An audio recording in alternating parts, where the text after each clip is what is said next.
but there is working in the right direction, but they're not there yet.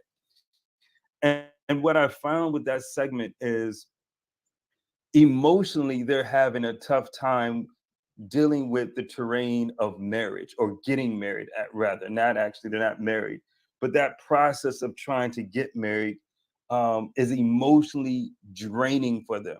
They're handling it in a dysfunctional way, and that's why they reached out. But so that kind of spurred this conversation that I wanted to have with you and I've had with another brothers, and connecting the two things that you said. One of the things that you mentioned earlier is what have you gotten done?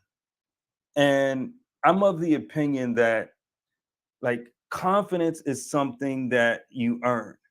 And what I find a lot of these brothers are saying, and they're asking in all humility is, how do you become confident? Where did you get your confidence from?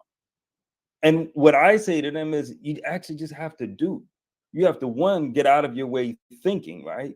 Because of this fear you have if you fail, right? But you have to actually do. You have to get out there and try the things that are going to move you towards the actual goals and the vision that you have. And so the question I would have for you is, and that I would send this to the brothers that are needing of this. If someone asks you, how do you build your confidence? How did you get your confidence? What would you say?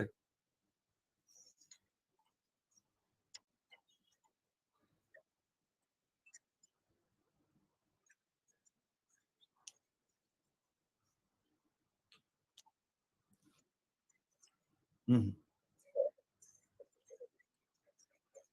MashaAllah.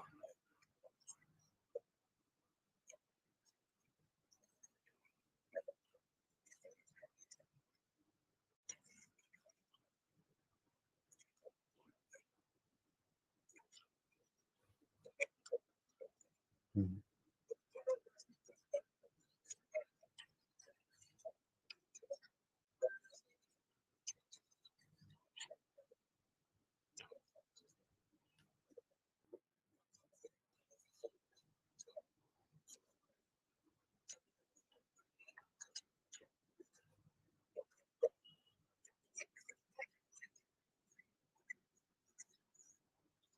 Mhm. Mhm. Mhm.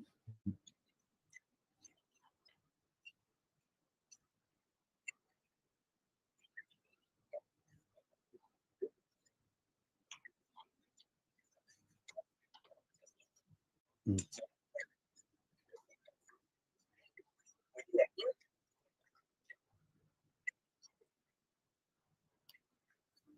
Mhm.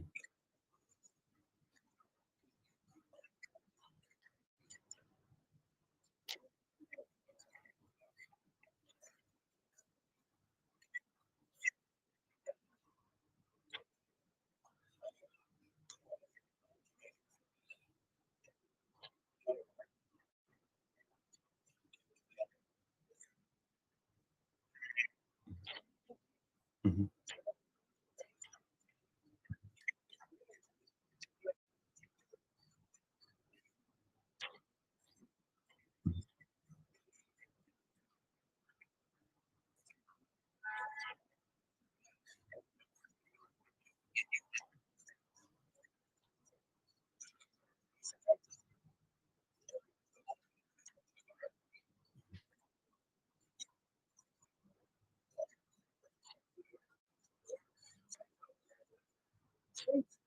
Mhm. Mhm.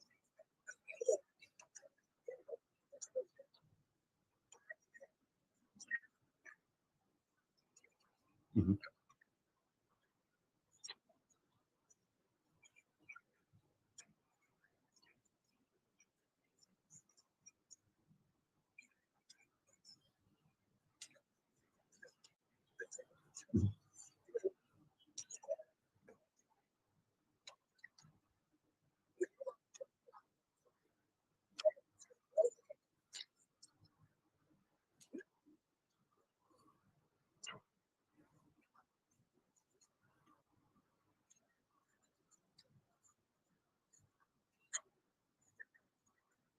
Mhm.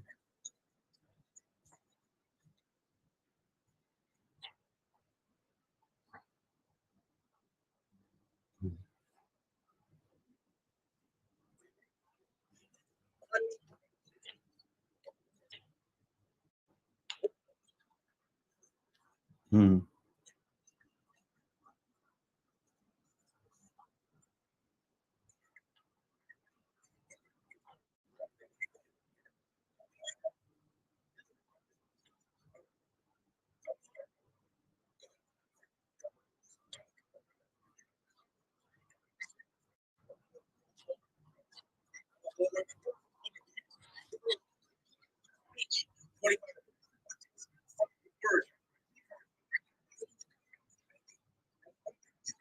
Hmm.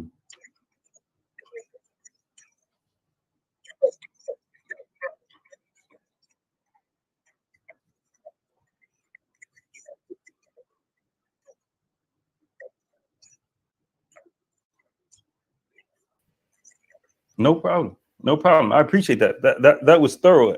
That was thorough. And what it brings to me is, now how do we then apply that to this process of getting married?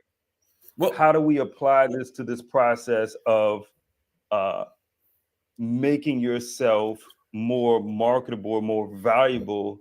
And that leads into another question we have to discuss about utility. But how does that translate into marriage well, let me finish. I'm going to or the finish on. process of getting married? I'm going to finish on this part though, on Okay. confidence, because there's two parts of confidence. There's a psychological confidence competence loop, but there's also this one other part that's so smooth to me that I love it. It's very simple. Confidence, and listen to this definition.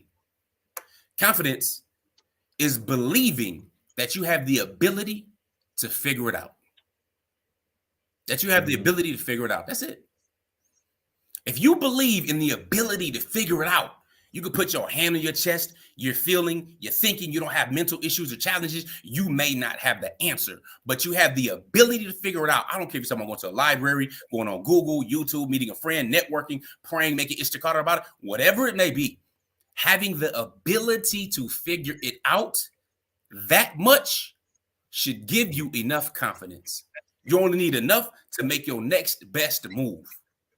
Your Mhm. next best move. You don't need the whole thing in front of you. Allah Ta'ala is the best of planners, not us.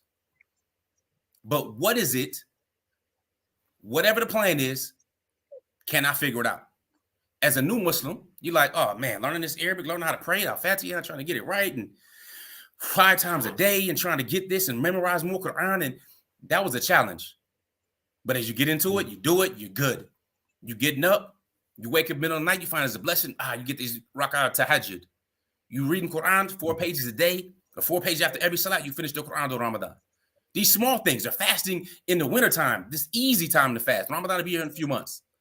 But then going through the summer, just these little things. But Islam is about discipline, doing those little things. And when you're a new Muslim, when you're a convert, when you accept Islam, you don't even have to know the Al-Fatiha. The Prophet let you know to say these small little things. SubhanAllah, alhamdulillah, Allahu Akbar. Do the salat until you learn it. But you learn about spatial repetition, because repetition is the mother of learning. And going into the question that you asked, okay, how do we translate this to marriage? Well, before we get to marriage, we build ourselves up. I let brothers know you need to become more attractive. The fact of the matter is marriage is not that difficult. Marriage isn't that difficult. Agreed. The difficult part for marriage is being in a happy, fulfilling, and joyful marriage. Find a woman to marry. That's not something that's hard. Men have the advantage right now on that. Now, what is attractive? Confidence. Believing in your ability to figure it out. That's attractive universally, especially to women. Because in general, women are there to support. They're not there to, I want to lead this and lead. They want you to lead that. You have the position to do that as a man, as the imam. But it's an attractive trait. Women that struggle with you, if you're struggling, but you have a plan and you move in that direction. But being confident, not egotistical. Remember, we started this talk off dealing with the ego and false confidence. But knowing what your shortcomings are, knowing that you need to grow and you're doing something consistently on that is relatively simple. So what I let brothers know, like I said, 2 things are going to affect your life more than anything else. That's your morals. That's your deen. That's your foundation. Because if that's right, no matter what, you aren't going to harm other people. You aren't going to oppress somebody else. So even if you give it a marriage and stuff doesn't work out, you're not in fear of her being threatened. And if you marry somebody with a man, you're not fear. Maybe it won't work out, but you're not in fear that she's going to do something wrong to you because she fears a higher power than you. That's your foundation. If you're doing business, you're not going to take advantage of somebody, not because, oh, they might catch me, but because you self-check, because Allah Ta'ala is the all-knowing. You want your transaction to have barakah. So that's your foundation. The second thing is money, knowing about money. All right, knowing, and when I say money, I say it because it's a general term that we deal with. In general, most people have never even touched money. Money is gold and silver, has these 6 characteristics, so on and so forth. If you don't know the basics of it, then you should really go to, write down, take notes, The Hidden Secrets of Money by Mike Maloney. Watch the free YouTube series and study it. Study it, The Hidden Secrets of Money. Also study The Ascension of Money. It was a 6-part BBC documentary. The Ascension of Money, you'll find it online. Right? Learn about it. Learn about the currency that we deal with. Learn about the World Bank, the IMF, the Federal Reserve System. Learn about that stuff. Learn about the Bretton Woods Agreement in 1944. Learn how it's falling apart right now as we speak, and we must protect ourselves. Learn about these things because it's going to affect you, your life, and your quality of life. And of course, it's attractive when you have that figured out. When you can take care of yourself, you make sure it's coming in as much as possible. You have it spread out in different assets in different areas, different countries. Again, that goes a little bit further. But one is, you know, that those 2 things are lifelong studies. So what do I suggest? 3 things. 3 things. And this prepares you for marriage because it prepares you as a man. And as a man, and a man that's moving forward, you likely like women. You were created and designed that way. And I suggest all men get ready and prepare themselves to practice polygyny because there, 1, are more women, and 2, it requires you to become a whole lot more than just average. All right. So 3 things. It's the books you read, the audios you listen to, and the people that you hang around. Those 3 things that make a larger difference in your life in the next 5 years, in my opinion, than anything else. The books you read. So whether it's Audible reading the book to you, even though I prefer personal physical books, or you're listening to them on YouTube, but you have a digest, 1 book a week at least. I mean, if you're young and you own it, you have more time than you have the rest of your life. The least amount of responsibilities that you have the rest of your life.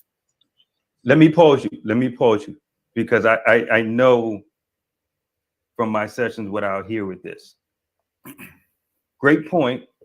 Give me a tip.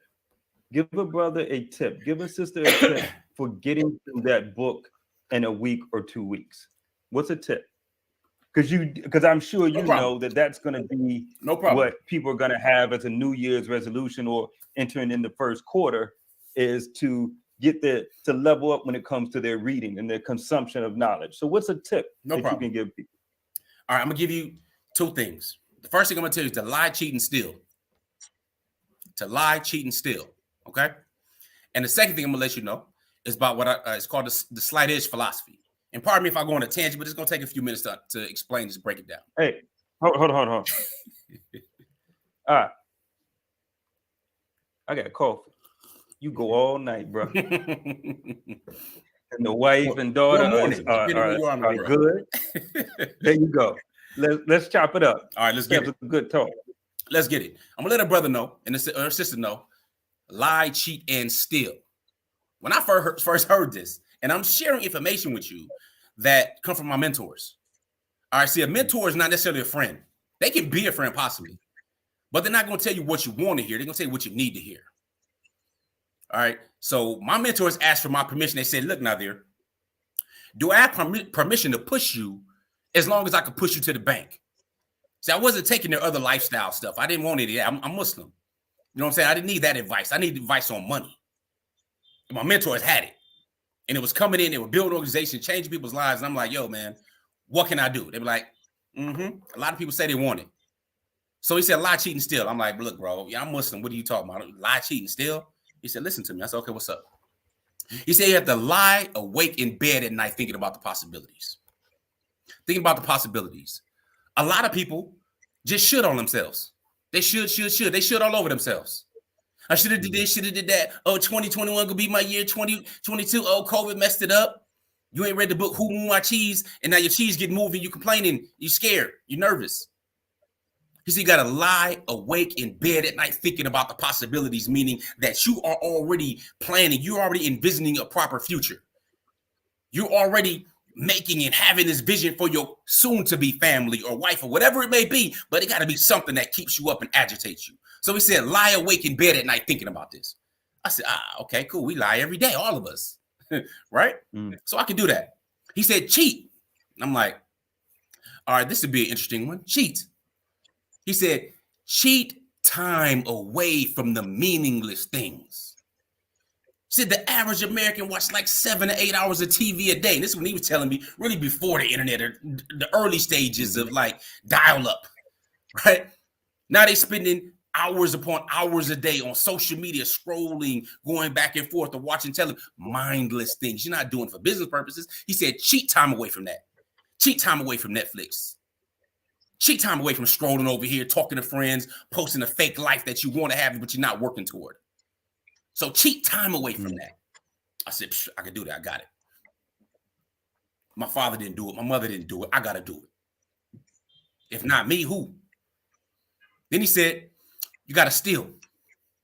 I'm like, okay, I got the lie and the cheat. So the stealing, like, how you going to make this one right? He said, listen, steal every good idea that you hear.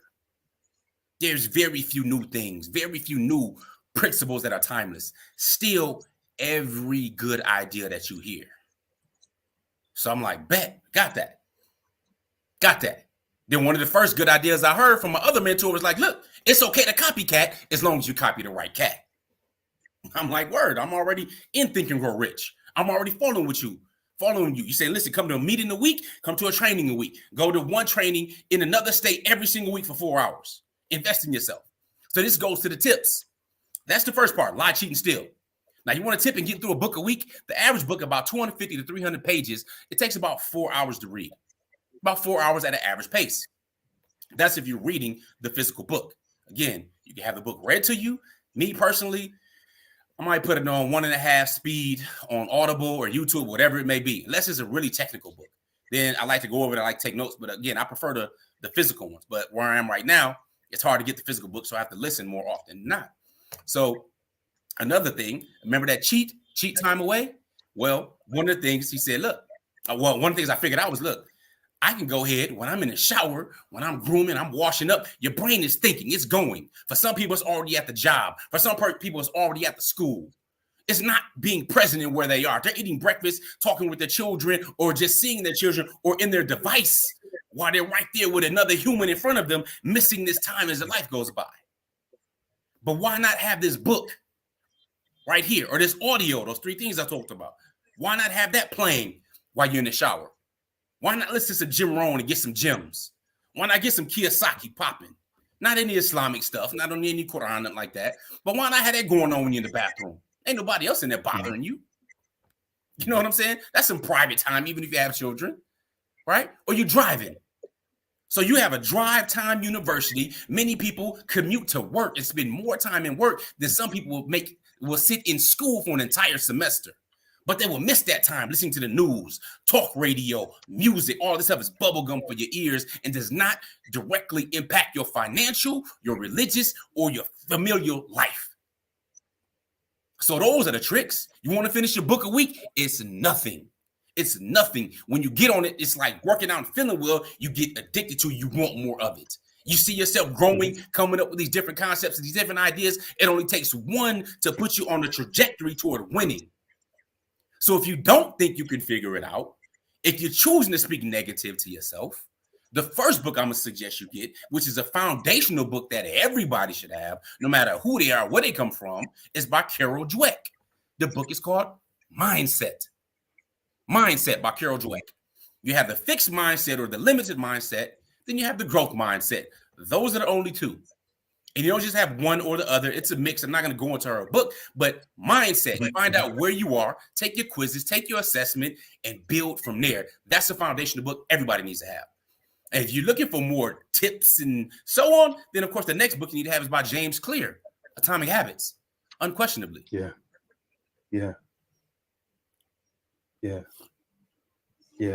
I'm actually coming back to that one, quarter 1. Indeed. James Clear, genius book. Genius, well written. It talks about systems. It's amazing. We put little things into our life that makes a change. I mean, I have mentors say, look, if you're going from New York to Hawaii, man, if it's off just a few degrees, you're gonna miss the whole place.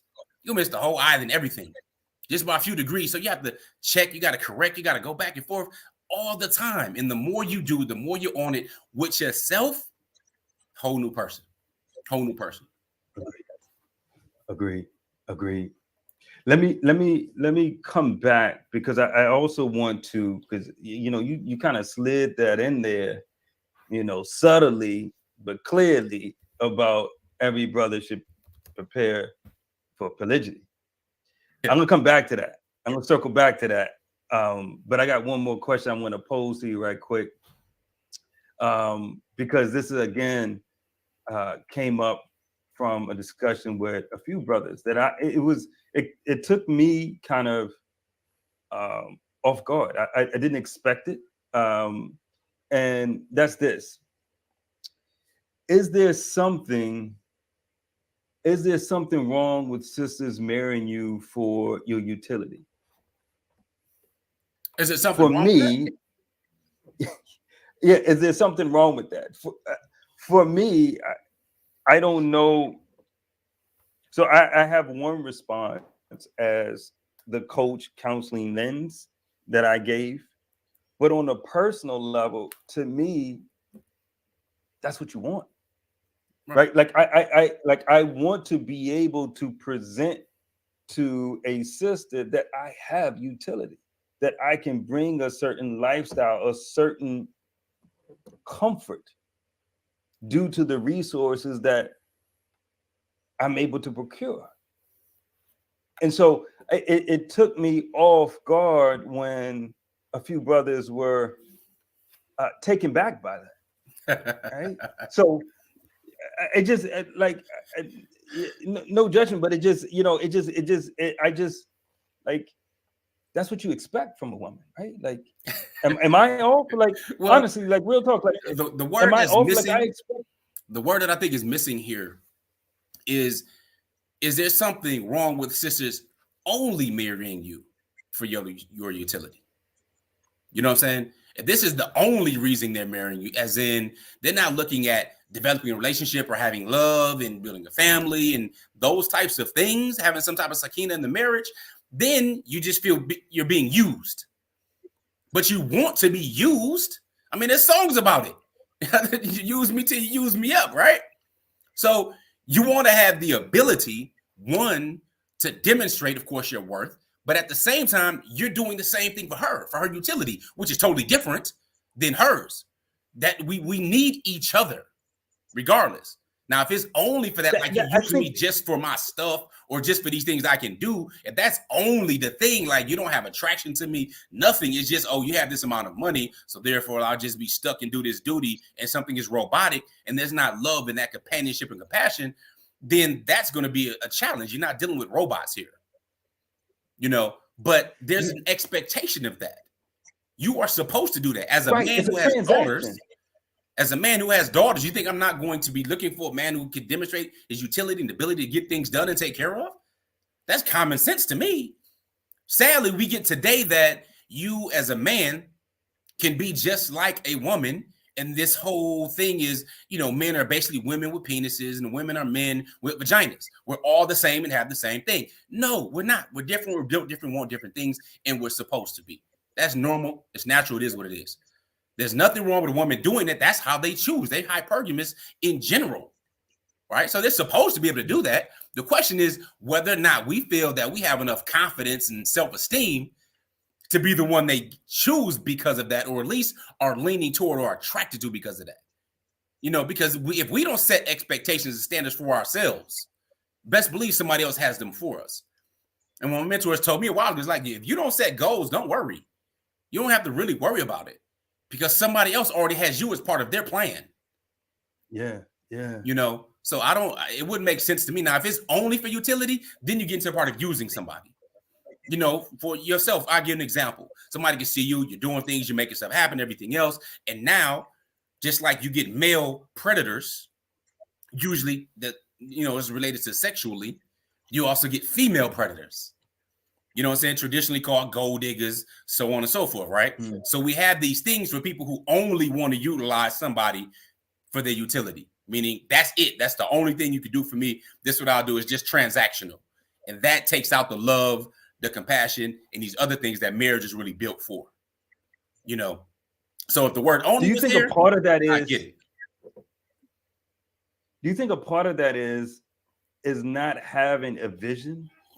Because for me, what I'm thinking is, if a sister comes to me and she sees the utility that I can bring to her life, the comfort, she understands, because I have a vision, that there's a program that she has to get on to get access to that utility. Of course, Right? Like, that's the I'm thing. expecting. That's excuse me. That's the thing. They have to recognize that there's value to begin with. Understanding that value, that's part of your utility, your being as a man, and you being able to demonstrate this stuff. You got a track record already. Okay, that makes absolute sense. The question comes that second part. All right, if a person doesn't, if that word only means it's a lot. It's just in that little word, because if it's only, it stops there. She has to do nothing. She has a right to claim and want and all this kind of stuff. Women are going to do that. Like I said to begin with, these things, including confidence, make you attractive. That's across the board. It doesn't matter what country, doesn't matter any of that. Women are going to be attracted to somebody with confidence, have their stuff together, have their mind together, have their vision, have some money. They're going to be attracted to that, no matter how you look. All right, no matter how you look. That's not the highest on their list like men. Men are seduced by their eyes, women are seduced by their ears. So that's supposed to be there. The next step is, if it's only, then of course there's not anything she's going to be trying to get with. She's going to be, I'm me, so therefore I have a right to you in your utility. That doesn't make any sense. Because now if you want me and to fly under my wing and my protection, and it's my plan, you're joining my team. I'm not joining your team. But the challenge when it comes to men, sometimes is that other experiences play into their current ability to be objective. So it's she used me before, she's done this, and no, they only want you for this and they play you, so we get those type of reactionary things from men just as well as women. They build walls, men build walls as well, but ours look a little more polished and more smooth because we don't tend to share those losses or where this feeling comes from. Yeah. I think this kind of speaks to this comment. It says you want to be useful and utilized, but not used and utilized. The difference is I give you as an exchange versus you taking it from me for free.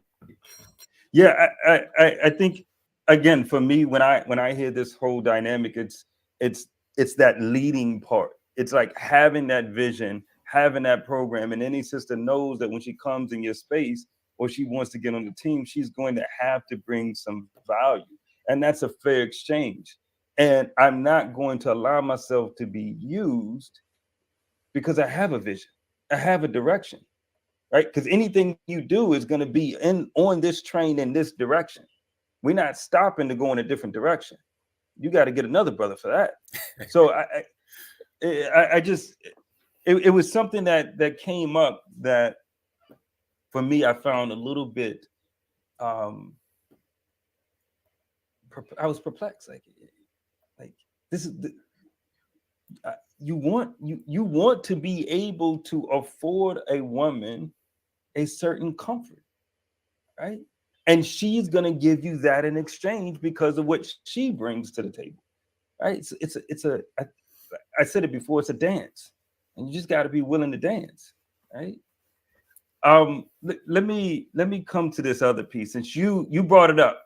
You know what I mean? I'm gonna put it on you since you brought up the P word. You brought it up. I was trying to be, but there you go. You had something to say about it? Yeah, talk to me. Because let me give you the context for this. The question is, what age should sisters entertain polygyny? And my question to you is this. Let me give you the background for this question. what I've found, and I would love to hear your perspective, what you're seeing. What I've found is typically younger sisters are opposed to polygyny, right? Although recently I found something interesting in my client base is that younger sisters are seeming to get it, right? They're starting to get it that, this is not uh, uh, this is not something that they should be in objection to, have a visceral response to, right? But I'm finding though that late 20s to 30 range, mid 30s is kind of this, like I said, this visceral response. And I'm also finding, which is strange, is when sisters hit this 37, 38 mark, it's like they're having this mind, okay, I only got 1 or 2 years left, so I can't entertain polygyny because these are the last 2 years before I hit 40, and it's gonna happen. Meaning my demand for monogamy is going to happen in these last 2 years as I hit 37. And the thing that the logical part when I speak to sisters is like, Mom, look, if you started at 20, for 17 years, you didn't get monogamy. What makes you think that now in these last 2 years before you hit 40, which is the magical number for you that you can then entertain polygyny, what makes you think it's going to happen now? Like, why wait? So my question to you is, what age range do you think sisters should start entertaining polygyny? Personally, I don't think there is an age range at all. All right, because polygyny is simply another form of marriage. That's it.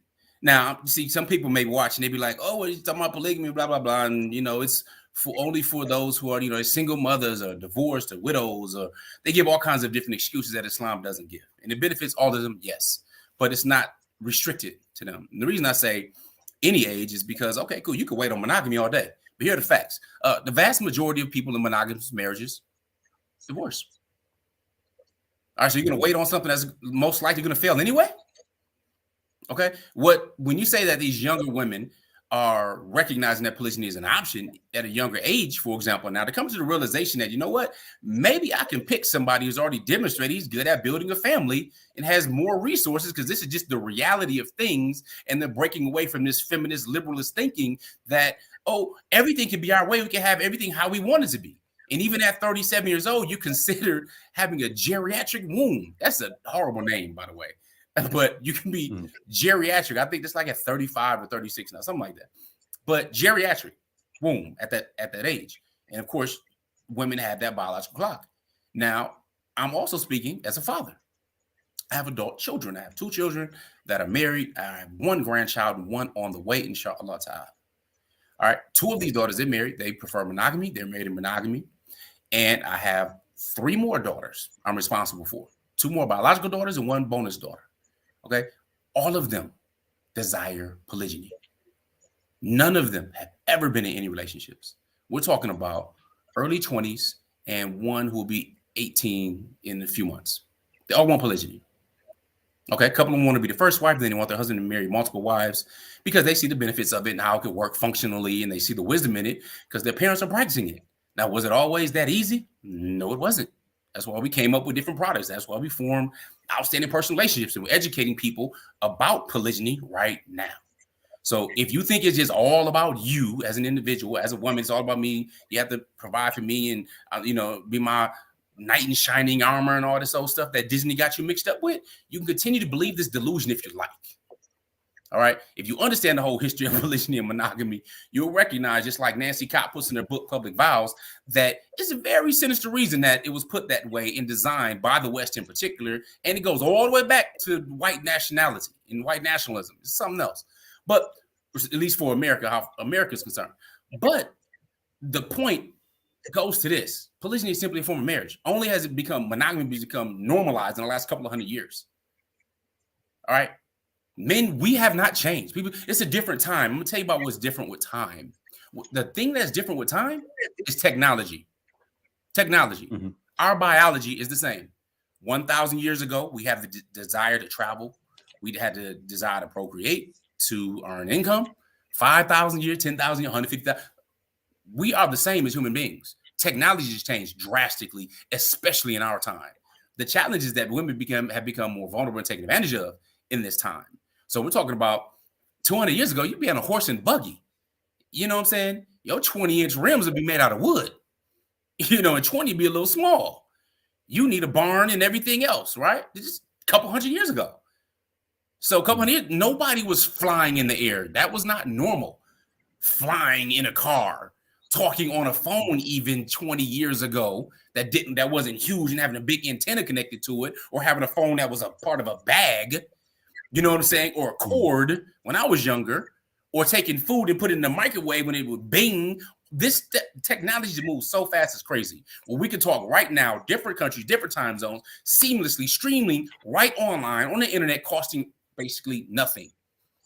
Where you have to broadcast it, be in a TV station with cameras as big as our upper torsos, and have to pay crazy numbers to broadcast to a very small amount of individuals. The way life has changed has been affected by technology. So when we talk about polygyny, put it in simple, the form of marriage, the challenge is only men that have morals and want to make it work are going to be successful in it. Because you can have serial monogamists all day. It's not easy for a man to practice polygyny. The man is going to talk to you and talk to you about polygyny. That's something that's noble and it's honorable, because it takes responsibility, because sex is easy. Sex is easy. It is. But when you have morals, that restricts yourself. Now, here's the thing. Do you think that your man got morals? Your dream man? Okay, because we can go down the line of Muslims, non-Muslims, pastors, preachers, imams, leaders, all this. I don't care if you're talking about Tariq Ramadan, Muslim. I'm not going, hey, Pastor John Gray, Jimmy Swaggart during my time. You can go on and on, all the politicians, Reverend Jesse Jackson, his child, John Adams was running for president, all these individuals. But guess what? Polygyny requires that you're responsible for your pleasures. They're legal for you. You must take care of her. You must take care of the children. They have equal status as wives, not jump downs, not mistresses, none of this stuff. You must take care of them as a man. Why? Because your creator knows you and put a desire in you more and better than you even know yourself. There's responsibilities that come with it. So when should a woman entertain it? Well, when there's a man that ticks off the checklist of her boxes and she's just time has her behind. Meaning that, all right, he's been married 5 years already. But he's demonstrated he's able to do this for his family. He's take care of his kid, take care of his wife. They have these different resources. He has utility, and he's proven he's good to his family, everything. Good reputation. Well, she might want to go ahead and consider it at that point. He's already demonstrated it. The only thing that differentiates her is time. He met her and he met his current wife at a different time. She met him maybe 5 years later, heard about him 5 years later. But guess what? He can marry up to 4. If he's not striving to just be average, if he's not, stuck in the status quo and not choosing to be a bigger and better man. All right, because if family is very important in Islam, and it is, if family brings many barakah to you, and it does, if righteous children who pray for you after you're gone are one of the 3 things that will continue to rack up blessings after you're gone, and it is, then expanding and have a bigger family, which the Prophet ﷺ encouraged, he did, then polygyny and doing it in a healthy way is absolutely a solution for that type of attractive man. So I wouldn't mind my daughters. My daughters want to get married to somebody who's already married, that has this stuff together. Excuse me. There's no problem with that. They're young. You know what I'm saying? They're smart. They understand the important part about femininity, understand other stuff from business and stuff with us and everything else. They're gorgeous. You know what I'm saying? The challenge is finding a man younger in age, around their age range, that is open to that. I know a brother, really good brother right now. He's looking to get married and he's going to be practicing polygyny. He just got divorced, has some kids. Really good brother. I would marry my oldest daughter to him if she, we're friends. So we like almost close, but then you should be feeling like, daddy age. So that's not going to work. You know what I'm saying? But I would offer my oldest daughter that's available to him for marriage. We live in a different culture though. But this is a brother who has the means. The means are not an issue. Very fit, His dean, alhamdulillah, is on point. Came from a stressful situation. Really good brother. You know what I'm saying? He has the pick right now. He has the opportunity to do it. He's in the top 1% of income earners with his business and what he does. Top 1%. You live wherever you want to live in the U.S., regardless of the high prices. Muslim, good brother. You know what I'm saying? But can't put him out there like that because all of a sudden you only see that utility, and they only want him for that utility. You know what I'm saying? Mm-hmm. So wanting that, of course, that's attractive, no doubt. There's no question. I mean, I interviewed him, I had him on my show, and we were in his suite and stuff like that. Really nice, really good brother. But with that being said, the question is, you know what? I told him personally, I think he should get married. He should marry 4 wives, probably a week apart. Have his program and everything together, how he wants things to run. Marry him a week apart. Set the standard. Write a book. I mean, he's known. He already has a few different Amazon bestsellers, but I'm just saying he has the capability and ability to do it. And if he wants to build a family, they need to be of baby producing age, where it's not geriatric for however many more children he may want to have. So again, they should be entertaining it if they want to win in marriage. Sadly, the pickings are very slim. Taking that from a father who's actively looking for righteous husbands for his own daughters. It's not easy. Now, for my sons, they're younger than my daughters. They're teenagers and stuff like that, all the way down to almost 5 years old. So their stuff will be easy. The question is just trying to find out what type of women they like in what country. Much easier for them than it is for my daughters. They got a chance to go ahead and try to make this mug work with one shot around and making sure the men are on top of it. So wait until their 30s and 40s. If you want to do that, you can do it all you want to, but you're going to get a man full of some baggage, most likely, and you're going to have to be able to cooperate and unlearn a lot of stuff. And it's a lot easier to give birth than to raise the dead. So learning something versus unlearning and then relearning and retraining. Nah, as an example, I'm married to 2 women, and my wife, I'm good with 2 for now. I'm open. I wasn't even looking for a second wife. It presented itself and all that kind of stuff and got married. So I'm open, but I'm not looking. But discernment at my level, if somebody's going to come into where I am in my life right now for my age, I'm different than when I got married when I was initially 19 years old and then when I was 35 years old. 2 totally different people. And who I am now is a totally different person than I was 10 years ago. So it's not like, oh, you just be cute and all that kind of stuff. Nah, now you have to hit this and check that and all of these different things. And I'm not looking for any. So, and that becomes the issue, right? Because I share the sentiment. Like I'm open, but I'm content, and I'm so content.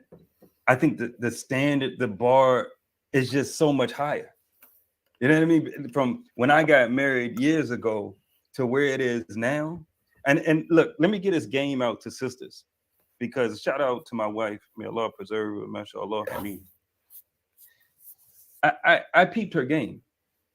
I'm gonna give you her game. Her strategy was, I'm gonna make this guy as comfortable, as relaxed.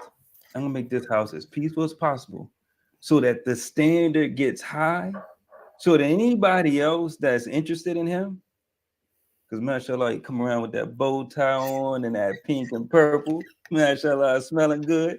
She set the standard up so that way it's gonna be hard, because the reality is this: when you're comfortable as a man and you have some sense with you, real talk, you got some sense with you, you're looking at the return on investment, the ROI. If I'm in this house and I choose to open up this house and I'm gonna go to this house, it has to give me the same level of peace and tranquility. If not, for me, it ain't worth it. Yeah, no doubt. Why exhaust my resources when I can just keep my resources and stay where I'm at?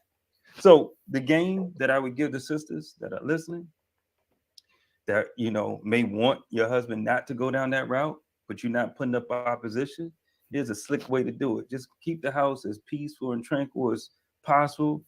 Make it a good relationship between the two of you, because you're gonna create, if he's a healthy man, you're gonna create a level of contentment, and not complacency, but contentment and comfort, that the next sister got to meet a bar that she really got to come in with some value. Because I tell you, Habib, that's where I'm at.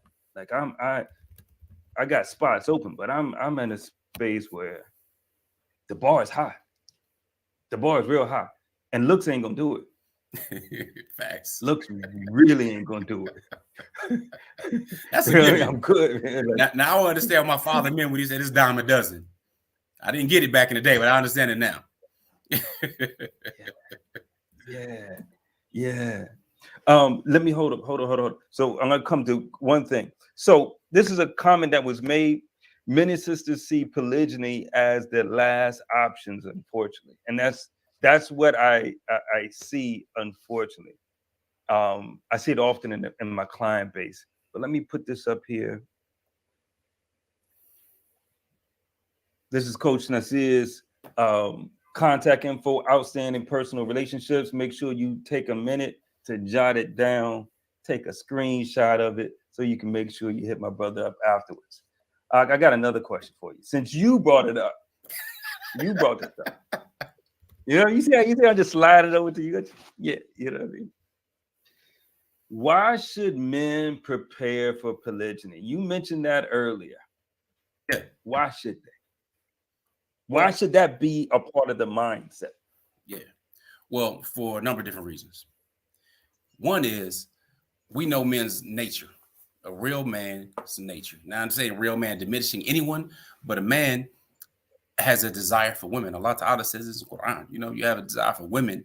Allah puts a desire for women in us, for wealth and gold in us, sons, children, land, business. All of this is already in us. It's programmed. Okay? But here's the reason. And I just shifted it over a little bit. My mentor said, as one of your goals, you should have a goal to be a millionaire. You should go to be a millionaire. And I'm sitting back. I was maybe 20, 22. No, let me see. About year 2000. Yeah, about 22, 23 years old. And he said, you should put as one of your goals to be a millionaire. I'm like, duh. I mean, of course I want to be a millionaire and this and that and so on. Yeah, I know my family. I want to do this and this. I'm all over the place. So I'm young and just energetic and ready. I'm like, yeah. He said, you know why I say that, Nazir? I'm like, yeah, you can travel where you want to. You got options. You got this, and you can be doing that, and take care of your family. You can get sort of you can go on Hajj, all this stuff, right? He said, no. He said, no. You should have a goal to become a millionaire for what it will make of you. For what it will make of you. Mm-hmm. So I was like, I had to sit back and think about that. And how this relates to marriage in men. You should desire to practice polygyny simply because of what it will make of you. Really, what it will make of you. See, the strategy, the decision-making, the financial planning, the effective communication, all of these things are important in just normal marriage. But you know what? It's not prioritized. You married, you got it. It is what it is. Boom. Options are locked off. They figure, I got my man. You like, my ball and chain, whatever it may be. But a man that's growing, that's striving to at least qualify. Qualify, well, now, not just qualify, I'm a man, I have this. Nah, you qualified as in, if you choose to do it, it's peaceful. They can't question the measurables. All right, there's the measurables and there's the intangibles when it comes to polygyny. The measurables are obvious. They can be measured. That's time, that's money. All right, you can check the ledger, you can check the clock. Those can be measured. That's nothing. That's easy. Easy to see. Now, the intangibles is where you become even better. The intangibles so far is active listening, your communication, demonstrating strong leadership skills, making better decisions for your family, making sure your finances are up to par, not just for the present, but for when you are not here. If you don't have a plan already to take care of your family when you're gone, then how much do you really care about the fam? Now, you may not have a plan, but are you working on it? Are you reading it? Are you taking the courses? Are you studying it right now? Or do you know anything about anything digital online? Are you getting money that's not geographically restricted? Are you looking at assets and protecting them in different countries? You're looking at different currencies. Are you holding gold, actual currency that has won every financial collapse over the last 5,000 years since the first one in Athens? Do you even know that? You know what I'm saying? So these different plans, they require more out of you in polygyny. They require more. So since they require more, you become that much more attractive, whether you choose to practice it or not. So every man should absolutely be qualified. Every woman should not be satisfied with someone who is weak. What I mean is, Allah Ta'ala already says, and many ulama already say, you know what, the default is plural marriage.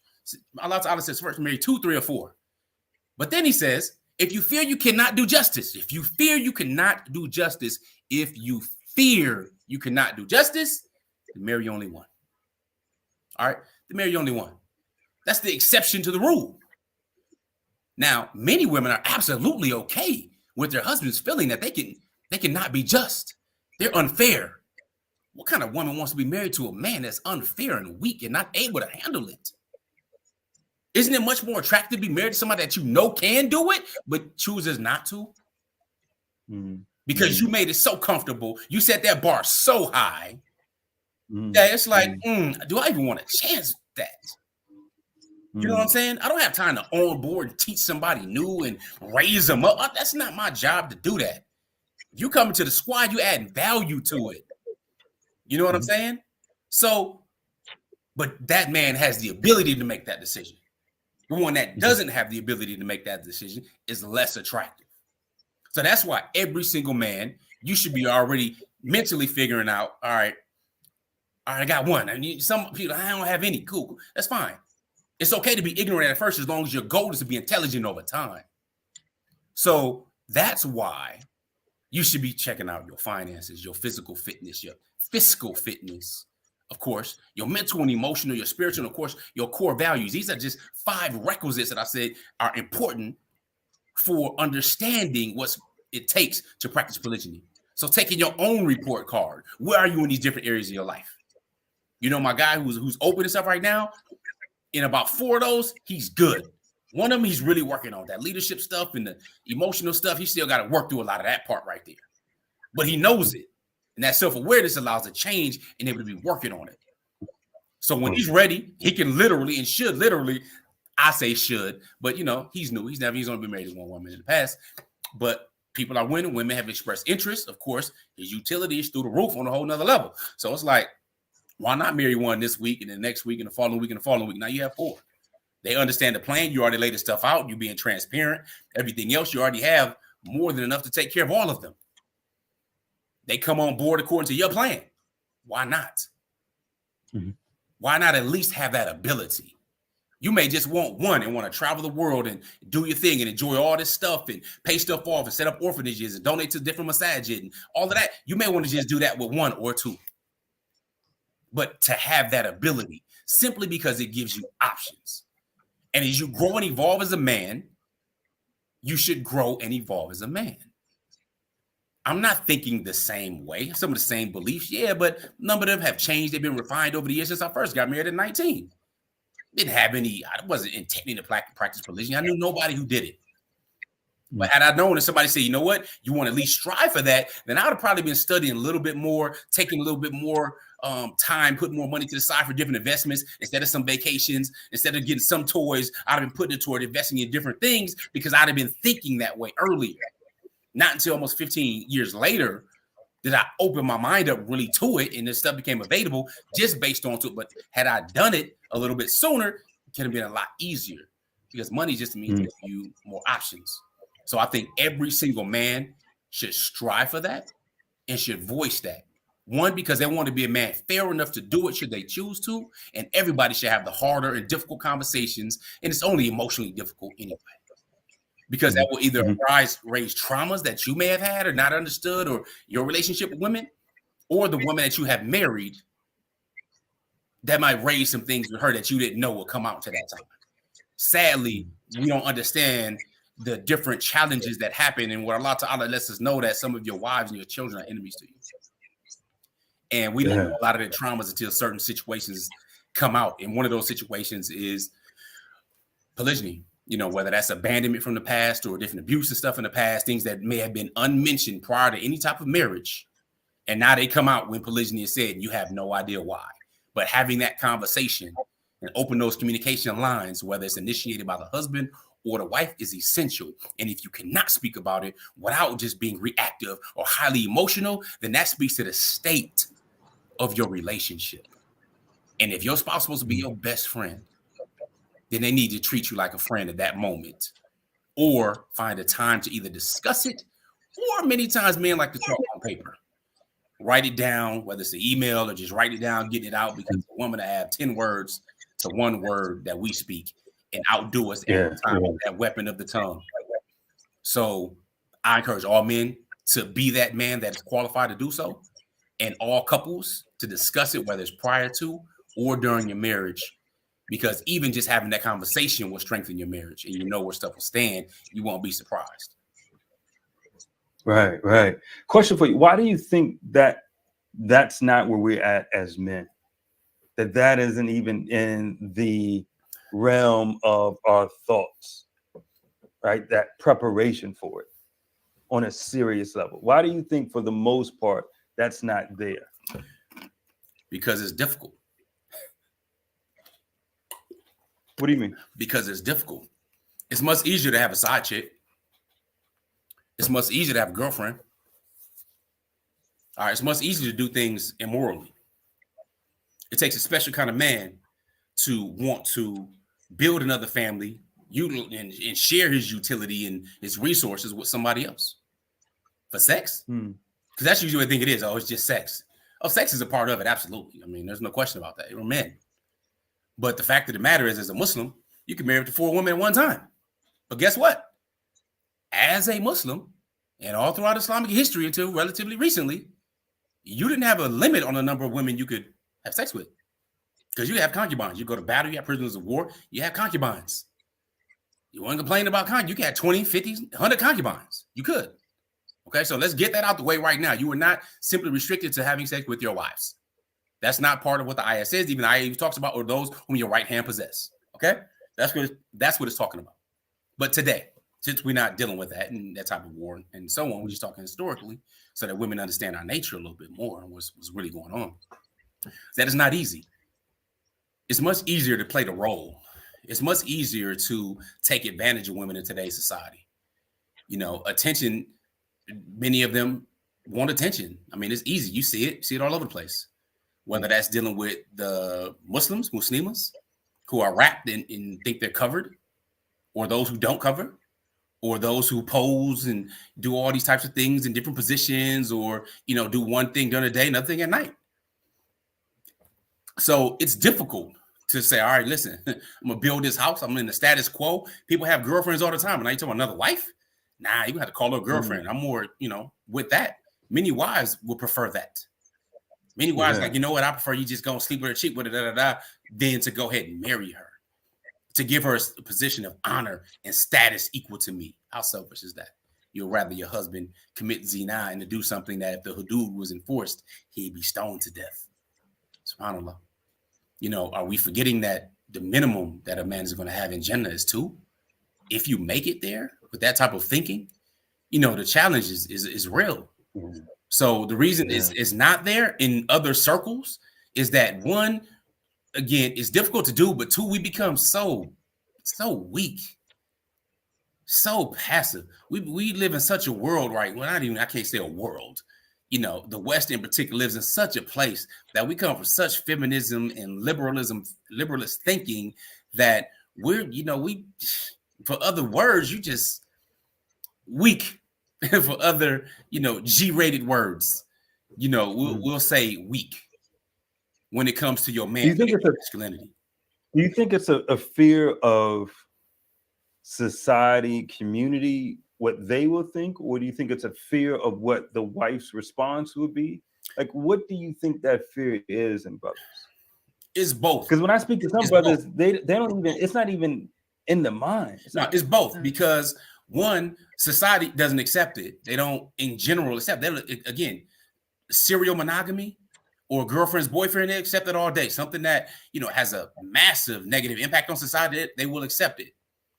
But a man saying, all right, I'm going to step out of line, out of the status quo, doing something that's natural, something that's moral, something that every religious book has already demonstrated is lawful in the sight of God. All right. Instead of doing that, going against status quo, our society is already conditioned, you know, men and women for that. They're saying monogamy is supposed to be the way, right? And then the secondarily, a part of that is their wife, usually from that same community and society in the West. So not only are you dealing with, you know what? Because we live in such a society that a woman has this a woman generally are taught that they can have whatever they want. They have whatever they want. It's all about them. You serve me, you give me this, you give me this big wedding, you give me all this stuff, and blah, blah, blah. And I look cute and I do this and I do that for you. And so you must do this for me forever. That's who I am. I'm the queen and the princess, all of that. All right. It's all about, say happy wife, happy life. Trash. Nah, not at all. You know what I'm saying? So we give that ladies first, ladies first. In general, I understand the etiquette, but I remember one of the famous rappers I used to listen to, I'm sure you listened to him back in the day, now has a very famous podcast, used to be part of the group called the Ghetto Boys. His name was Willie D. He had a song talking about ladies first. And I remember him saying it because I learned a lot of things in my childhood at that time as I was budding into a young man. But he said he wondered who made up that. 9 times out of 10, it was a woman, even though it wasn't the word he used. You know what I'm saying? So you put that first in changing the family around. But as a Muslim, we already know Shaitan's number one thing is to break up the family, right? Now, if his number one thing is to break up the family, he does it from many different angles. I don't care if you're talking about the feminist philosophy, or ladies first, and this is what goes here, over the family, meaning you want to build an entire new family, have new children, have all these extra barakat and everything else, and this woman would be hurt emotionally from it, so therefore her opinion is bigger than the whole society, and her pain, as real as it may be, dictates the decisions and the rules. No, feelings are meant to be felt. But that doesn't dictate your decision. Allah Ta'ala in his wisdom, who is Al-Hakim, did not address the women one time dealing with polygyny. The Prophet ﷺ did not address the women one time and giving them a role. It's the man's decision. If he fears he's going to be unjust, then marry only one. He didn't ask the woman, you don't need a permission, you don't need all that. No, it's best practices to have this communication and all that, which is what I'm talking about now. But it's the man's decision. A man going to have to be a man. But man is scared to be ashamed for sex. You know what I'm saying? Not understanding the power of it. That's another reason I like the book, Think and Grow Rich, again, written almost 100 years ago. Has a whole chapter on sexual transmutation and how we can utilize that energy and everything else in us and have what we have done throughout the past to build civilizations, to conquer, to expand, to teach, and to dig deep in the further generation. All of this stuff by utilizing the same energy Allah Ta'ala created us with. Okay? Massively important. I remember when I was a new Muslim and thinking about that, especially, okay, Ramadan, you can't do this during Ramadan during the daytime. There has to be some wisdom in this. Prophet ﷺ asked, who was not with their wife the previous night when it came to time to a janazah to get in the grave, to put that body in the grave. There had to be some wisdom behind this. So I'm saying all of that to say that men aren't willing to be men today in fear of being shamed for being a man. And then on the flip side, in destroying the family, they're trying to they have redefined for some people who are willing to buy into it, what's actually a woman, even the dictionary. Are you kidding me? Now you need to know your pronouns. If you need to know my pronoun at all, we don't even need to be speaking. If you're entertaining that, we don't need to be speaking. You condition so far to, on something else that we can't even have that same discussion. So breaking up the family, Shaitan's idea, but how can we not recognize this is his number one goal? That's his most pleased goal. Number one goal is get you into Jahannam, but his most pleased act is breaking up that family. But we don't see the different attacks that are coming. How you not see it? But you don't know, you can't define what a woman is. Men are right now appropriating women. We can get upset with somebody appropriate a race. Men are appropriating women, calling themselves women now. Men, women. Same definition. We've been around a few 100,000 years. We've known what it was forever until Barack Obama came in. This is his legacy and what he brought pretty much in the States, this whole trans thing and everything. So we're there right now. And we're worried about other stuff? Come on. This is crazy. So when it comes to passport bros and stuff like that, or going to other countries and traveling and seeing femininity still there, the nuclear family still being there. And in the US, you got to look back to the 50s, which is a hell of a time, especially with people of color. It changes the game. So, I'm getting off into a tangent there, but you right on cue, because the next question is, what are your thoughts on brothers leaving the West for marriage? And it's interesting because I picked up on a point that you made about your sons in terms of what country they like, right? When you were talking about when it's time for them to get married. So what are your thoughts on this concept of passport bros, because in the African American community in the States, it's prevalent as well. Not just the African American community, but also the Latino community as well. It's very prevalent. Caucasian Americans have been doing it for decades in the States as well. But I also found once I converted that that's a significant number of brothers that were marrying from back home. And then it kind of had this stigmatism on it. But now that I'm doing this work with coaching clients, what I'm finding is brothers are opting for that. Like that's the first choice now. That's what I'm seeing. Right. And so your thoughts. What are your thoughts on brothers opting to go abroad to find a wife? I I don't see any problem with it. I think it's sad that we come to that point where you have to, the men in general have to feel, you know what, they have to go somewhere else, that the women aren't so conditioned through feminism and losing. Women are literally stabbing your own self. You know what I'm saying? You literally shooting yourself in the foot. You're hurting yourself. You know what I'm saying? Because you're being taught all this stuff. How this strong woman, I could do all of this, and we equal and all this stuff. Nah, we're different. It doesn't make sense. But to have to beat you up and go and you beating yourself all upside the head, try to figure this out, or fight, try to argue, bringing all this masculine energy, but you don't know the difference between masculinity and femininity and how it's supposed to attract, how important femininity is, how a woman's supposed to use her influence with femininity, how she's supposed to allow her husband or man to lead. You know what I'm saying? These basic things. I remember I was a newlywed. I think I was 19, 20. And I was at my grandmother's house. And there was some food. Grandmothers usually have food, right? So I'm at my grandmother's house on my black side. And my aunt was in there. And my wife was making a plate. She's making a plate for me. So she's making a plate and all that kind of stuff for me and all that. And, my wife kind of got out the way because they were in the kitchen. The kitchen's a little small. And she thought my aunt was going to go ahead and make her husband a plate. And I'm making my own plate. He can make his own. Who do you think he is? Like, what? Yeah. Interesting. My wife was like, what? Yeah. So she came and told me, like, she was like that. I was like, hey, that's how they kick it. That's not attractive at all. They saw it as, something to serve him. But he provided all the stuff for her. It's weird. It's a weird dynamic. Why deal with that type of stuff when you can be dealing with someone that's better than that? You can deal with someone that already has a culture that's better than that allows you to feel that traditional men, the thing that you're supposed to be doing, protecting and providing and everything else, is appreciated from the get-go.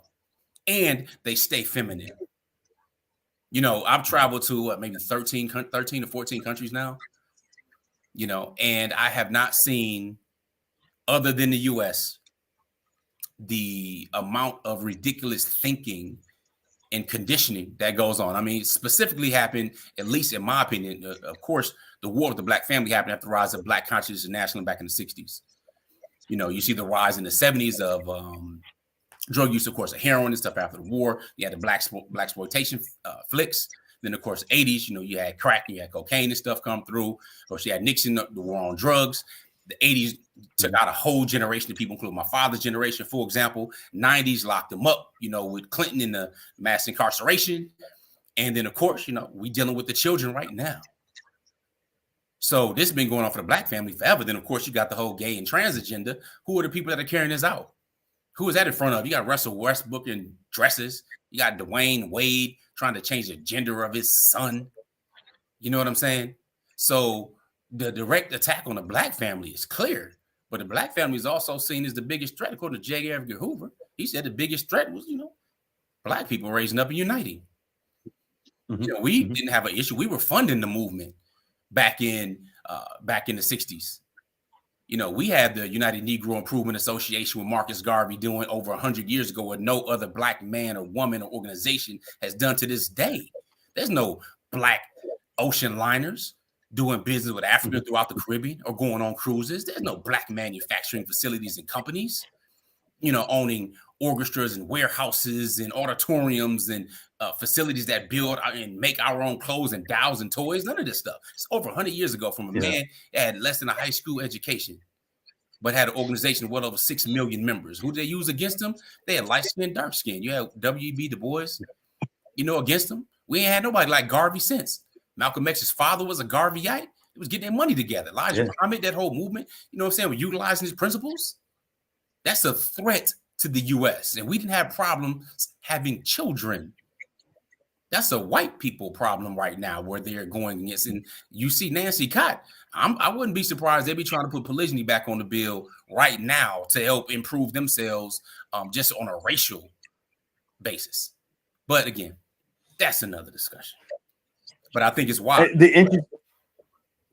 You think it's wise? I think it's wise. If you don't have the time to onboard somebody, all right, and wait around, the world is big. You know what I'm saying? For example, if any of my sons, I mean, if I was in the marketplace as a young man, all right, you got fake eyelashes, you got fake hair. You think you injecting other parts of your body is better than working out? You already X'd off the list. And I'm hoping all my children, all my sons, all my children have people with, they married to people with melanin. You know what I'm saying? I know where we come from. And they have more choices. So I don't care if you're talking about, all right, you want, Afro-Latina, you want somebody from, the motherland, you want somebody from a certain area, whatever it may be. You can marry 3 or 4 wives. The resources and all the stuff is going to be there. But, they should be women and know how to treat a man, not just any man. They need to know how to treat their husband and be raised in a culture that doesn't shift the balance there. Not saying, okay, I'm a woman. I know where I stand, how I support. I know my role. The husband knows his role. Things move pretty easily and peacefully. Yeah, I think that's a critical part. Like I give my one of the things that I think has been extremely helpful in my marriage is me maintaining frame from the very beginning, coming in with frame and maintaining that. And for me, maintaining frame is really a thinking thing. It's a mindset thing, right? And being in control of your emotions. So despite what's going on, you're able to still respond versus react, right? And you can do that when your thinking is right and you know how to de-escalate the thinking in the moment, hence de-escalate the emotion. For me, that's part of it. That's a critical part of it. But I have to give credit to my father-in-law. And I think this is an important thing for brothers to keep in mind. You want prioritize a sister, give a lot of weight to a sister. And you won't always find this, but give a lot of weight to a sister whose father has done a lot of the heavy lifting for you, right? And you just need to come in and specialize that, make it particular to your interests, your preference. But you want the father to have done the heavy lifting. She understands what it means to be a wife, how to be obedient. It's not repulsive for her when you mention that, or that is a topic that comes up. Femininity is something that's already been addressed. The father and the mother have done the heavy lifting. So, my brother Ismail, I know you're here. What are your thoughts? What are your thoughts on brothers leaving the West for marriage? So, assalamu alaikum wa rahmatullahi wa barakatuh. I want to apologize because I'm a little bit sick, so there's going to be some coughing going on. So I apologize for that. And I want to apologize to brother Nazir because English is not my first language. So there's going to be a lot of ums and and I'll be looking for words. So, bear with me. I know you don't like that. Yeah. So, I'm for context, I live in France and I was born and raised in France, but I am Algerian. Both of my parents are Algerian. They were born and raised there. They got married and they came here. And so I was born and raised culturally as an Algerian, but I was also born and raised in France. And I saw both cultures. And now I'm 30 years old. I'm not married. And for a long time, I was like, nah, I'm not going to be married from back home because I had some preconceived ideas about women from back home. Women from back home would come here just for the papers, or women from back home who, you know, uh, come here and then they change up and things of that nature. But now what I'm seeing is brothers going back there, marrying and leaving the woman there, right? So she stays in her environment. And so far so good, man. It's pretty successful. Now, when you look at both markets, you got sisters over here, man, wearing the jilbab. You got sisters in the UK wearing the niqab. The niqab is forbidden in France by law. So because France is a known Islamophobic country. But bro, you can find the sister that got the jilbab or the niqab. You can find a sister that has never dealt with men. But there's always something going on that repulses you, either lack of respect or lack of haya, or you don't trust that she totally fears Allah. Even if she does, she still wants to challenge you. She doesn't want to be a wife. She's going to be argumentative. Um, there's a story, a crazy story, bro. She used the deen to not be a wife. So this guy, he's married to a sister who, quote unquote, studies the deen, right? And she told him that Imam Malik said that it's not mandatory for me to cook for you. So I don't want to cook for you. That got me messed up. I was like, bro, this is crazy. And I contrast that with my own experience. When I was 18 or 19, I went to Algeria and my little cousin was being born. So all the extended family came to visit. And at that time, there was a cousin, like a second or third cousin. I never met her. And I think, she wanted to get close to me. And it was not appropriate when I look back on it, but I was not really into the deen. Neither was she. But the femininity was there, bro. It's like I never felt that. In France, I never felt that. She she made me feel like I was, a whole family man, right? Like I had three children. And I felt like a king, bro. And the way she behaved with me, it was like I was on steroids. I felt more of a man. Question for Yeah. you, Habib. Question for both of you guys. The counter argument from sisters in the West would be you going abroad would increase the number of sisters that are not able to find brothers for marriage. You are taking away the resources and the good men for us to marry.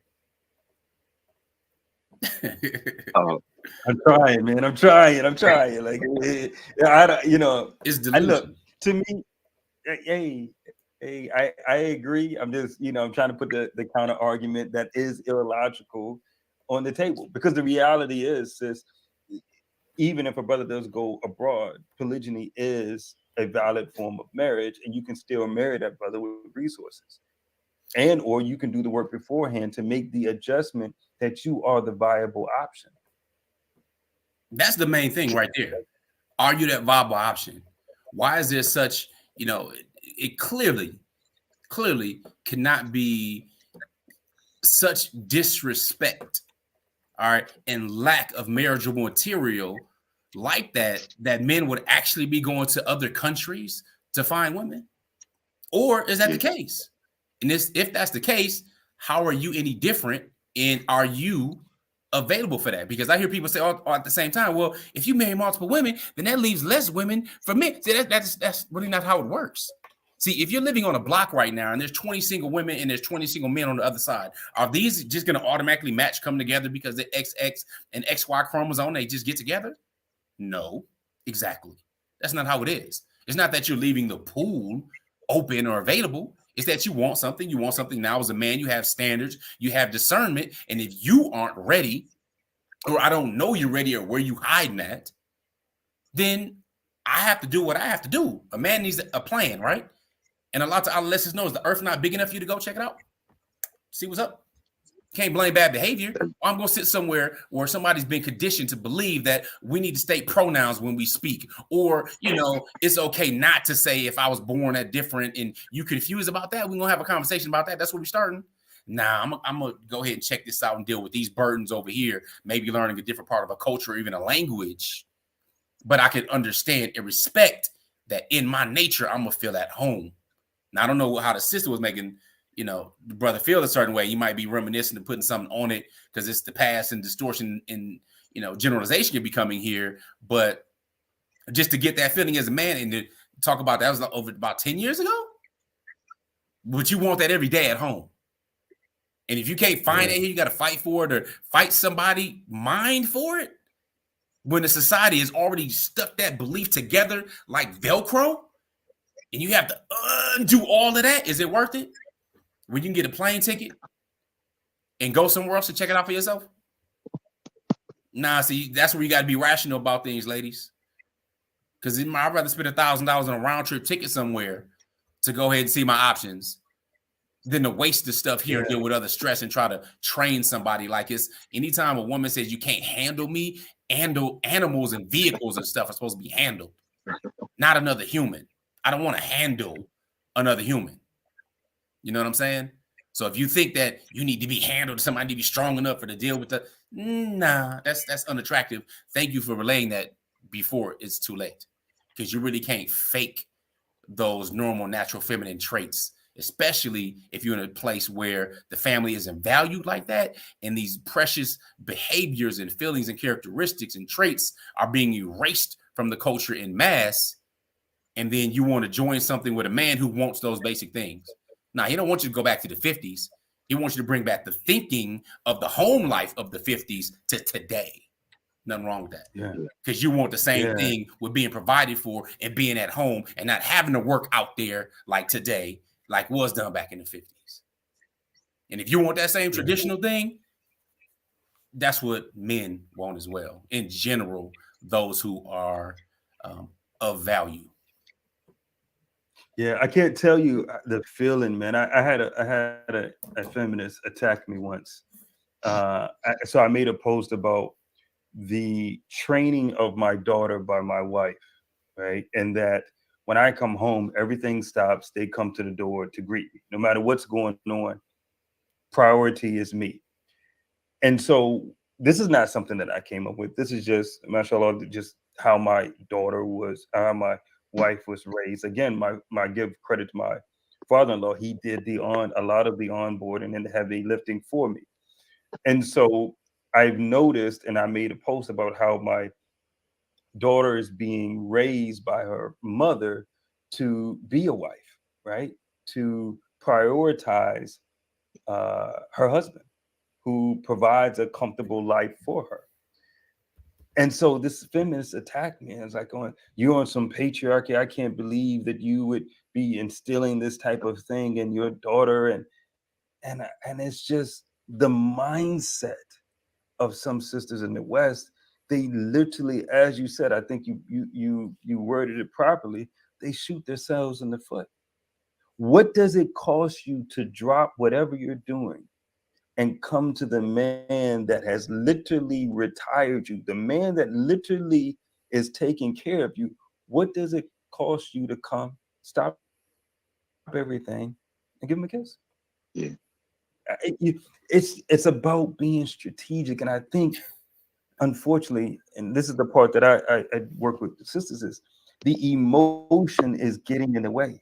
It's a time to be logical, right? Be strategic in your thinking. Yeah, but brothers, like, so what brother Nazir said was, I second that. You know, everything was facts. I want to say that too. Sisters who say that don't realize this, right? We're not automatically looking back home. What we are going to do. So it's simple. You're working. You're saving money. You're putting money aside. You're saving some money. You're planning for the future. You want to have a wife besides you. So you start looking. You don't see anything going on. And some of us persist longer than others. I persisted for years, bro, like years. But the issue is, what sisters don't understand about us is that we are willing to stay alone just so that we can avoid a marriage with the wrong person. So they don't understand that. They say that you're taking men away from the pool of men that are available. Men have already taken themselves away from this pool because they don't want to marry you. Because if they wanted to marry you, somebody would have knocked at your door and asked for your hand, and it didn't happen. Why? But they don't want to ask themselves this question of why, because now you got the A word, accountability. Yeah. Nobody wants to talk about that, right? Yeah. So let's put that on brothers. And see, I got a list right there that was sent to me today of a sister in France, right? Now, this sister is like me. She's Algerian, but born and raised in France. And here's what she wants. Now, I'm guessing this is the minimum. I'm guessing she won't settle for less than that. Check this out. So the brother needs to pray his 5 prayers. He needs to be of the Maliki madhab. He cannot be a youth. He cannot be a pervert. He has to have at least an associate's degree. He needs to be making 2,200 euros a month. I went on a salary converter. This is about 3K or 4K a month in the US, depending on where you are. And if he's over 25, he got to be making more than that.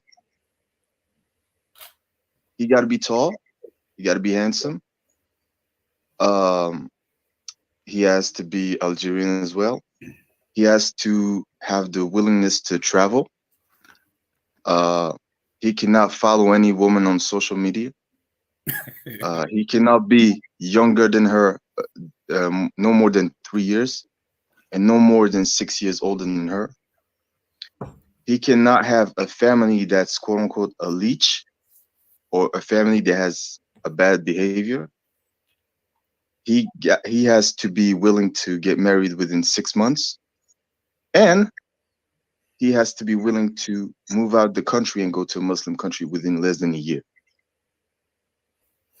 So that's how it is, bro. Now listen, if I if I went to this sister and I said, "Look, I got the perfect brother for you. He ticks every boxes. He's exactly the way you want him." And I ask, "Hey, sister, now the brother is asking, what does he get?" Yeah. Now it's going to be complete silence where he gets me, right? But then when you start talking about, yeah, but the brother wants to be greeted at his door. He wants you to take off his coat. He wants you to prepare a bath for him. He wants to have some coffee or tea ready when he gets home. He wants you to be nice to him, to cook for him. Oh, so he wants a slave. I'm not his maid, right? Now listen, when these sisters get married, they're like early 20s, mid 20s. So let's say she's 25 years old, bro. 25 years old of programming, of education, not just from society, like, school and her friends and the Hollywood and all that, but also within the home. Because a lot of people don't realize fathers and mothers are guilty of what's going on right now. Mothers are telling their daughters, hey, baby, get your degree, get you a good job. Don't let a man walk all over you. If you're too nice to a man, he's going to be walking all over you. He's going to be a tyrant. Um, he has to bring this to the table. He has to bring that to the table. He has to provide for you. He has to have a good situation. And the father is seconding that. And it's all about the husband has to be this and he has to be that. And don't let him be this and don't let him be that. So she grows up not trusting men and she grows up thinking that she's entitled to certain things from men, but she's never taught how to give her part. I think that And now I we think find that's ourselves in those situations. I think that segues. Look, brothers, respectfully, we're in the crunch hour right now. I got 2 more questions for you guys, and we're gonna just keep them short. But if you need to elaborate because it's such a great question, feel free to do so. But 2 questions left. Let me put it up here. There we go. Question number 1. One uncomfortable truth you would share with sisters and a potential solution. What's one uncomfortable truth? One uncomfortable truth that you would share with sisters that you feel as though, for whatever reason, they've been lied to and haven't been told. What's one uncomfortable truth you would tell sisters and a potential solution? Go ahead, Aki. Yeah, so um, I would say that they were raised to be something that we don't want to deal with. And they've invested their time and effort and energy into becoming something we don't want to deal with. And now they have to reprogram themselves. And it's going to take a lot of time and energy and effort And is to, that the solution? I think the solution, I think the best way human beings can learn is through emulation. I think sisters are out to find women who are great wives, women who are now probably grandmothers, and go over there and learn from them. I think this is the best solution that they can that I can offer them. Okay. Apologies. So with that being said, for me, I think when I think about this, I let me I guess back up. Part of the work that I do, um, mainly what I do with sisters, and I think, inshallah, for whatever degree I think I've been successful with this. Yeah, it's a part of the skill sets that I've learned, through education. I think the other part, though, in this is just telling sisters the uncomfortable truths, right? Telling sisters the uncomfortable truths and also giving them the skill sets to be able to handle the discomfort emotionally that comes with those uncomfortable truths, right? So for me, that is a part of something that I deal with almost every day in sessions. And I think for me, one of the uncomfortable truths that I would add to this is, um, your baggage is heavier than you think. Right? Your baggage is heavier than you think, and that also applies for brothers as well. But I think we're more self-aware when it comes to our baggage because we have to deal with the consequences often of our baggage. Um, but my uncomfortable truth for sisters would be your baggage is probably a little bit heavier than you realize. And the solution to that, or a step in the right direction, would be take the time to learn how to assess your baggage and deal with it. Whether that be learning how to regulate your thinking and emotions, whether that be learning what type of friends you should have, building a support system. But that's the uncomfortable truth that I would say. Your baggage is typically heavier than you think. And it's heavier than your girlfriends are gonna tell you. Coach Nazir, what's up? What you got? Uncomfortable truth for sisters and a Uncomfortable potential truth, solution. sisters, men are simple, not shallow. Simple, not shallow. Simple as in, it doesn't take much for us to find peace and to have us fulfilled. Don't take much. Same basic stuff that hasn't changed with technology. All right, but we're not shallow. Sometimes they say women are more emotional than men. Nah, we just express it differently. Okay, and we measure differently. So keeping me happy is not much different than keeping many other men happy. Doesn't take much to really provide that peace, honor, love, nobility, respect in the house. This is what men, again, generally want. And only those who are willing to step up and become more of that man can demand that. So we simple, not shallow. So if you thinking we shallow because we simple, that's what the problem is. That's delusion. Because what's deluding many is that there's an entitlement, privilege mindset. Simply because you exist does not mean that you it. It doesn't. It doesn't. Like the prize is just you. Well, you got me. No. Sorry. There's what, 7-8 billion people on the planet, and half of them got what you got between your legs. It's much more than that when it comes to marriage and commitment. See, the challenge is that you have to understand the cost for sex is a lot more for women than it is men, especially when we're talking about morally, when we're talking about baggage and other things. So, yeah, we simple, we ain't shallow. That's why when you're looking at it, if you can be objective about it and look at the market in general right now, you can say, well, men have the advantage. We know that. But if you want to play that game, then you have to increase your value. And increasing your value is really easy because all you have to do is look back. Go back to the generations when women were women and they knew they were women and they were willing to be women and men were men. Kind of like Archie Bunker, right? You know what I'm saying? Those were the days. Women are women and men were men.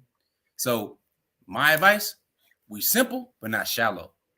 If you understand the distinction there, you could actually win. It doesn't take much. You're not trying to get married to more than one husband, but you do want to work your best to get the best one. And you don't deserve him just cause. You have to deserve him because. That's what I'll suggest.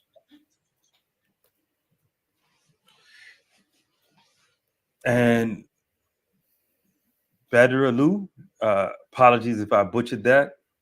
Uncomfortable truths, more men rediscovering their masculinity, younger and more desirable overseas sisters as legitimate competition, offering better options to men. Yeah. Got one more. The coming global recession and women normally more disadvantaged in such economies. Uncomfortable truth. Yes, it's like what 2023 might be in terms of economically for globally, actually, in terms of potential recessions. You know, it's wintertime, it's cuffing season. Now's the time to make sure you bund up, literally. So let's look, respect for time, you brothers. I appreciate your time. So here's the last question. How are you ending out the year, the fourth quarter? What is a piece of advice you would share for the first quarter of 2023? How are you guys ending out the year? And how are you planning? What's your strategy for the first quarter of 2023? I'm being more, pragmatic, saying that we need to start doing things right now. And, you know, uh, we have a saying over here, we say, uh, done is better than perfect. Mm. And you just have to go out there and start something, whether that's entrepreneurship, whether that's having people linking you up with women either back home or to another country or to other communities wherever, right? But just start and see where it takes you. It doesn't have to be perfect. It just has to be done. And the strategy for the first quarter that I would share is don't be so much into your head. and go out there and start something. It's really now is lower risk than in the future because you're not getting any younger. You're only gonna have more responsibilities. You're only gonna have more constraints. So now is the time. Yeah. Coach Nazir, what you got? Well, What's ending on, out what's the on, year, on the plan? here's the thing. We're doing a number of different things. All right. And I'm talking about business wise. There's 1 week left in the year. So tomorrow, we start a promotion with the Polygamy Bootcamp. My wives and I recorded a boot camp for polygyny for those who are interested in poly and doing it in the proper fashion. Okay. We have a Polygamy Masterclass at polygamymasterclass.com.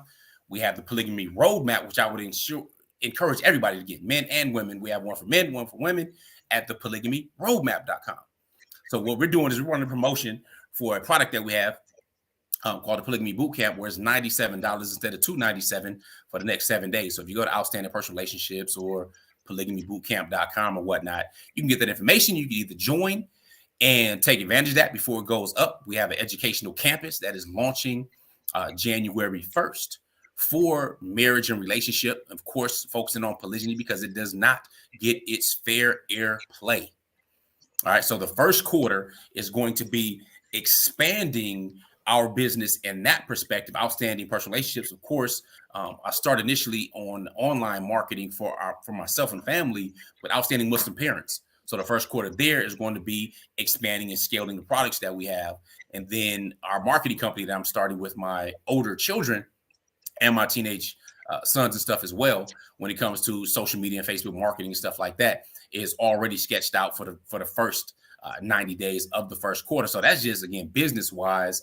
And what we're going to do on January 1st, in addition to the marital conference and convention that's going on with our dear sister Naima, is make sure we are, I think about 3 to 4 hours, we're going to go live showing people how to set up their year for free with, planning it out properly, knowing how to set goals, knowing how to put systems in place and the proper habits in place to accomplish them.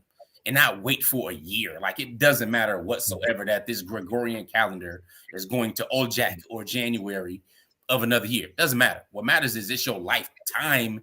You are the oldest you have ever been in your life right now and the youngest you'll ever be again right now today. So what matters is what you put into effect now.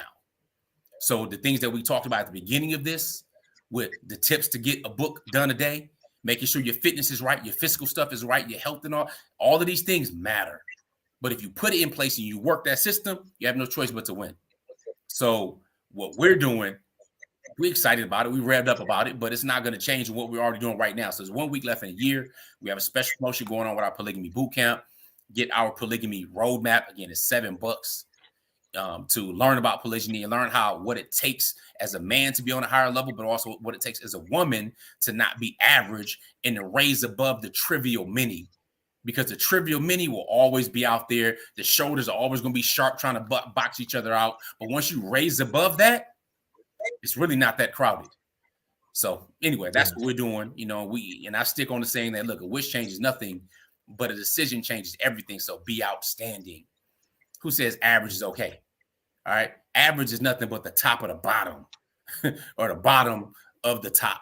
So skip being average, get your shift together, take things to another level, inshallah ta'ala, and make it happen. I mean, yeah, Habib, please make sure you drop the links in the comments and make sure that I get them. So I'll make sure I put them in the description for sure. I'll definitely make sure that that's in there. And for me, let me just share this right quick.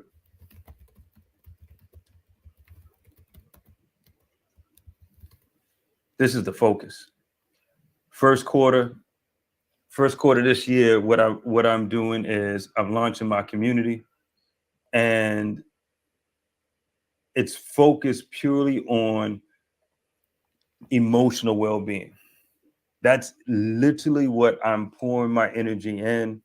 I'm doing the coaching as always, but I'm focusing on putting my time and attention into people who are seriously committed to learning how to understand their emotions and how to regulate their thinking. That's the focus. It's a 3-month membership every month, $10.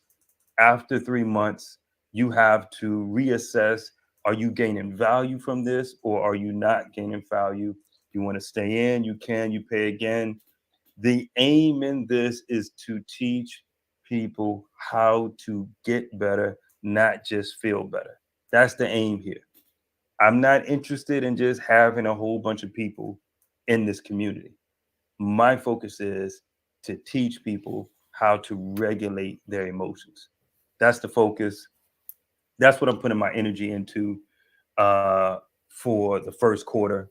It's going to be mainly around issues of premarital uh, issues, marriage issues, and parenting issues, and how you can use the modality that I use, CBT, towards those issues that I see mainly with my client base. But again, let me be very clear about this, extremely clear about this. Alhamdulillah, I'm in a good space. I don't need people in this community. I'm only interested in people joining the community that really want to do the self work. So save your money if you're going to get in the community and not do the work. I'm going to push you. Right? I'm not looking just to get numbers and to get people. I'm good. I enjoy this. This is my passion. So I'm putting my energy in this, but I'm putting my energy in this for people who really want to get in control of their thinking and their emotions. So please don't join this if you're not really ready to invest in yourself. I like that part that you mentioned earlier in our discussion, Coach Nazir, about pouring your purse into your mindset. What was that you said earlier? Yeah, Benjamin Franklin said, if you pour your purse into your mind will turn around and pour it back into your purse. Yeah, yeah, yeah. And so that's a critical piece, man. Like again, that's what I'm focused on. That's the first quarter is putting up the information for people who maybe cannot afford a session, but can go in and learn how to use the same formula that I use in my sessions, right? The goal in this is to make myself obsolete in people's lives. Because if you know how to work the formula, you don't need me, right? If you know how to look at your thinking, to stop your thinking and check if there's a demand or if I'm awfulized or if there's frustration, intolerance, or if I'm devaluing myself or others, and then you know how to work through that, then you may not need me. And that's good. That's where I want to get people to. That's the aim of coaching people, right? You want to give people the skill sets so that they don't need you, that they're good on their own, not build dependency. So with that being said, that's what I'm working on first quarter. And my advice that I would give people is, uh, and again, this is my bias, prioritize your thinking and your emotions, your emotional health. Because oftentimes what I see is people make hasty decisions, costly decisions in their relationship with their self and others based off of temporary emotions. And if you don't know how to regulate your emotions, how to de-escalate that, you can make some hasty decisions that are costly financially, costly emotionally, costly in terms of your relationship with your wife or wives and your kids. So my advice, first quarter, kind of drown out that noise, that social media noise, and invest in getting your mind right and your emotions right. With that being said, anything else that you brothers want to share before we go? Coach Nasir, please make sure I get those links because I want to make sure that I put them in the comments for people as well uh, after you leave. Got you, dear brother. I definitely appreciate you having me on today. To share this information, getting those jewels and nuggets from you, sharing at the last part of this year for many people. So again, I appreciate you, respect what you're doing, and look forward to your community thriving and growing and really benefiting their lives and getting that barakah from all over the world. Alhamdulillah, may Allah Ta'ala increase your efforts, give you tawfiq, and benefit everyone who came this evening. If I say anything wrong, of course, it is definitely from myself. please forgive me. Ask Allah Ta'ala forgive me. Keep my family in your du'as, inshallah ta'ala. Jazakumullah khair. Ameen. Afwan Abi. Ismail? Yeah, man. I just wish your channel was known to more, and I just wish to see it grow because I think it can be really beneficial to the community. So may Allah grow your channel to the point where this message reaches out more people, more brothers and sisters who need it. And thank you for the work that you're doing for the community. I really appreciate that. Both of you brothers, I really appreciate the work that you do for the community. And may Allah give you the barakah for doing so. And may Allah reward you with the best of rewards. Ameen. Ameen. Ameen. And look, I appreciate both of you brothers. May Allah increase you both in all that is best in this life and the next. I appreciate you for giving me your time, man, because I know as a man, the most fleeting, most valuable resource we have is time, right? And so you brothers gave me that tonight. So I appreciate you. Everybody in the chat that joined in, please like and share this. And until next time, Assalamu alaikum. Wa alaikum salam wa rahmatullahi wa barakatuh. Peace.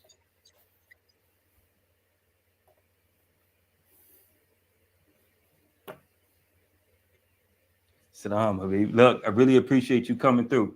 Oh, alhamdulillah, bro. It's definitely a pleasure, man. I appreciate you. You know, it's a little after midnight for both of us. Alhamdulillah, it's all good, bro.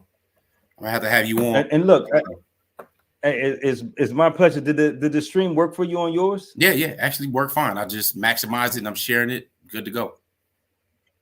Alhamdulillah, alhamdulillah. So look, man, I know I said this before, but I really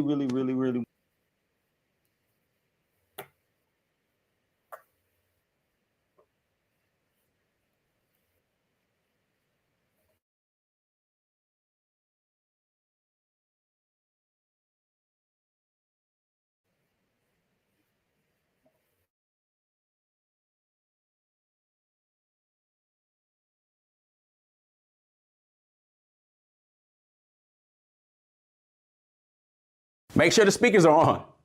First, congratulations. I'm going to congratulate you for being proactive and taking charge like men are supposed to, like leaders step up and are supposed to do it. And I recognize that, I respect that. So what I like to do, because clearly you are separating yourself from the trivial many, but what I would like to do is offer you something that I've never offered before at this price. Yep, it's a one-time offer of my 5-part polygamy masterclass. 5-part polygamy masterclass. It normally sells for $497 if that's one pay. But the regular original price is $597. But what I want to do for you is offer you more than 50% off. So for $247, you can take advantage of my entire polygamy masterclass. We update and we add new information every year.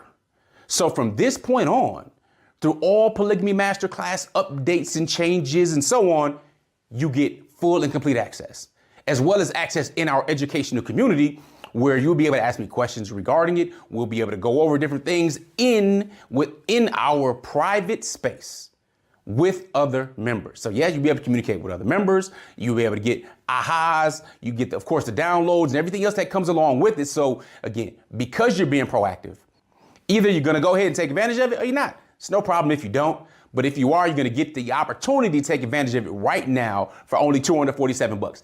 Click the button on this page to go ahead and start. I would love to have you.